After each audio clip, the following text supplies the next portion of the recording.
而强南凯米的暴风圈笼罩台湾，中央气象署也针对了新北市乌来发布了大豪雨特报，山区要格外留意安全。区公所就紧急撤离山区的里民，包括了中治里、信贤里以及福山里3个里，一共撤出了18人，其中有8个人他们安置在信贤的避难所。好，另外呢，新店部分地区也频频收到土石流警戒的国家级警报，随着台风的脚步越来越逼近，各地区绷紧神经。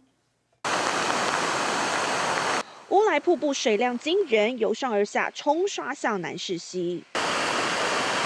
看看这溪水有多湍急，就知道这上游下了不少雨，混杂着泥沙，呈现一条黄色的泥河。中央气象署对新北市乌来发布了大豪雨特报，雨势越接近下午就越变大的趋势。其中福山植物雨量占24号累积到下午4点20分的雨量来到275毫米，因此区公所提前撤离住户。主要是针对土石流警戒区进行劝导，区公所和远警一户一户的巡视，包括中治里、信贤里以及福山里，一共撤离18人，当中有8人安置在信贤避难所。妈妈先叫我们，然后就是雨很大，就很紧急的感觉，然后就赶快来信贤避难所这边。